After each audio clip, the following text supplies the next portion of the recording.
Practical करेंगे बच्चों conversion of galvanometer as an ammeter. ठीक है, तो हम इसमें फिगर ऑफ मेरिट हम इससे पिछले प्रैक्टिकल में हाफ रिफ्लेक्शन मेथड से फिगर ऑफ मेरिट और गैल्वेनोमीटर निकाल चुके थे और हमने इसका रेसिस्टेंस ऑफ गैल्वेनोमीटर भी निकाल लिया था, जो देख लीजिए आप लोग, हमने पहले ये रीडिंग ली थी। तो इससे हमने रेसिस्टेंस ऑफ गैल्वेनोमीटर निकाला था, इससे फिगर ऑफ मेरिट निकाली थी, तो रेसिस्टेंस ऑफ गैल्वेनोमीटर 4.7 आया था और फिगर ऑफ मेरिट जो है 203 माइक्रो एम्पियर पर डिवीज़न, जो स्टैंडर्ड 200 के इक्वल है। ठीक है, फिर हम आज यूज़ कर रहे हैं conversion of galvanometer as an ammeter. अब हमें एमीटर का जो रेंज लेना है वो 0 to 3 एम्पियर का लेना है। ठीक है, अब हम देख लेते हैं यहाँ पे कि हमारा जो total IG current means galvanometer में कितना करंट मैक्सिमम जा सकता है, तो ये आ जाएगा, ये माइक्रो एम्पियर में था, इसको हमने एम्पियर में कन्वर्ट कर लिया। फिर हमारे पास शंट रेसिस्टेंस का फॉर्मूला होता था S = IG × G / I-IG, इस फॉर्मूले को यूज़ करेंगे।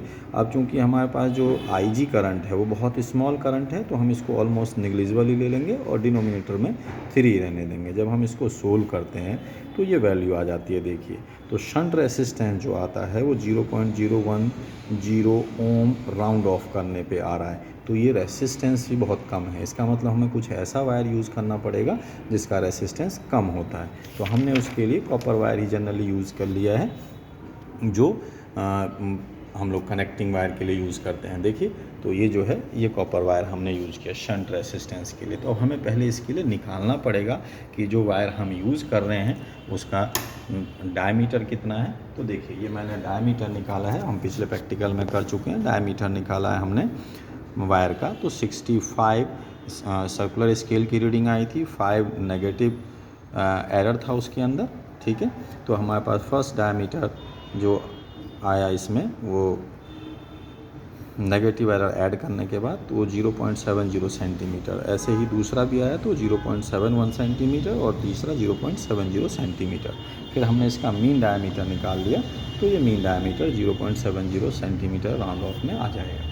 ठीक है, फिर रेसिस्टिविटी जो कॉपर वायर जो हम एज ए शंट यूज़ करेंगे उसकी रेसिस्टिविटी होती है 1.72 × 10⁻⁸ ओम मीटर।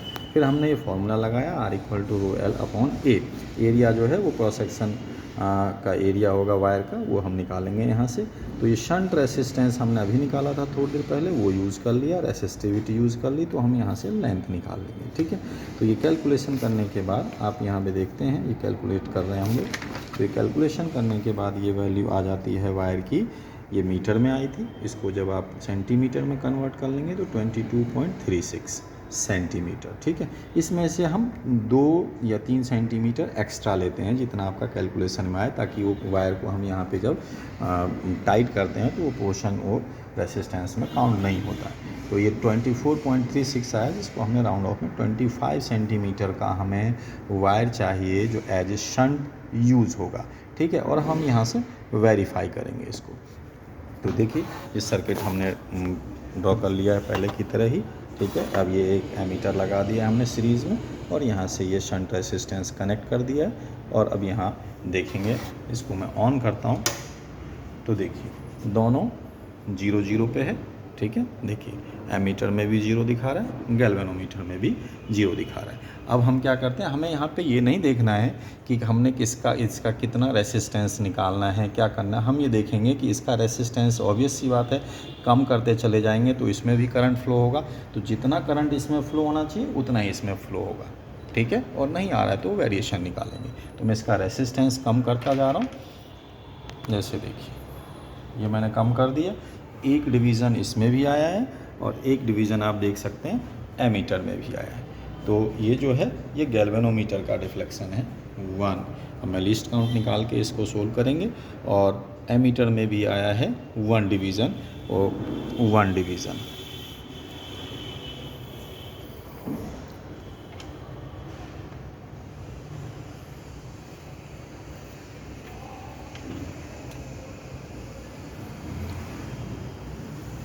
देखिए एमीटर में देखते हैं 0 1 2 3 डिवीज़न। तो एमीटर की रीडिंग आ गई है 3। और गैल्वेनोमीटर में भी चलते हैं 0 1 0 1, ये 2 के आसपास ही है। तो 2 ही लिखेंगे, कोई बात नहीं, 2।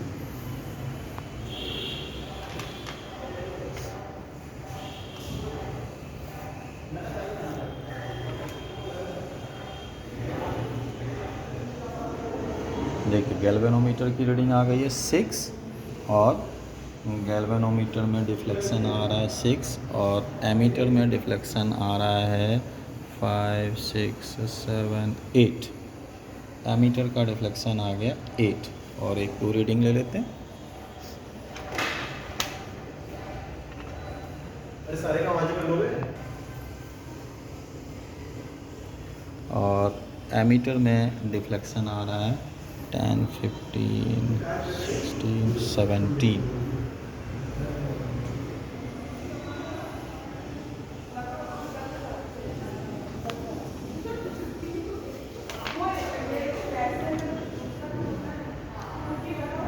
अब आप इसमें देख सकते हैं एमीटर में डिफ्लेक्शन आ रहा है यहाँ तक कितना होगा 10, 20, 30, 40, 44 ना, 44। तो एमीटर में है 44 और गैल्वेनोमीटर में डिवीज़न आ रहा है 28। तो ये वेरिएशन है, हम इसको निकाल लेंगे। तो इसमें देखिए ये हमने डिवीजन्स लिए थे डिफ्लेक्शन गैल्वेनोमीटर के और लीस्ट काउंट हम जानते हैं उसका, हमने जो निकाला था एक्सपेरिमेंट से वो 203 माइक्रो एम्पियर आया था, ठीक है। और वैसे जो स्टैंडर्ड है वो 200 है। तो हमने इससे इसका I1 के डिफ्लेक्शंस निकाल लिए। पहले में आया 203 और उसमें जो आपका एमीटर की रीडिंग आई वो 1 डिवीज़न थी तो 0.05। यहाँ से आप देख सकते हैं हमने 10 डिवीज़न जो एमीटर था वो 0.5 एम्पियर को बता रहा है, तो 1 डिवीज़न 0.05 को बताएगा। तो जब ये 1 डिफ्लेक्शन इसका था, इसमें भी 1 था, तो ये 0.05 एम्पियर का आया। जब इसमें 2 डिफ्लेक्शन आया था गैल्वेनोमीटर में तो आपने इसकी जो करंट की वैल्यू आई वो 406 माइक्रो एम्पियर और इसमें सोल्व करके आया 0.15 एम्पियर। ऐसे ही जब ये 6 का आया था तब हमने इसमें निकाला था तो ये आया था 1218 मीन्स 1218 माइक्रो एम्पियर और एमीटर में 0.4 एम्पियर, ठीक है। अब इस तरीके से हम यहाँ पे एरर निकालेंगे, कितना एरर आ रहा है I2 माइनस I1 का। तो ये देखिए ये हमारे पास इसका जो है IG करंट निकल के आया तो I1 पहले वाले में ये आ गया एम्पियर में और I2 ही आया। अगर हम इसमें से I2 माइनस I1 करते हैं डिफरेंस तो बहुत कम आएगा, तो ऑलमोस्ट 0.05। ऐसे ही फिर I2 माइनस I1 फिर इसमें से किया तो ये वैल्यू आ गई। ऐसे ही 0.4 में से ये निकाला तो ये वैल्यू आ गई। तो हम देख रहे हैं कि डिफरेंस जो है वो बहुत कम है। इट मीन्स हमने जो है गैल्वेनोमीटर को प्रॉपरली या सेटिस्फैक्टरली हमने कन्वर्ट कर लिया है एज एन एमीटर।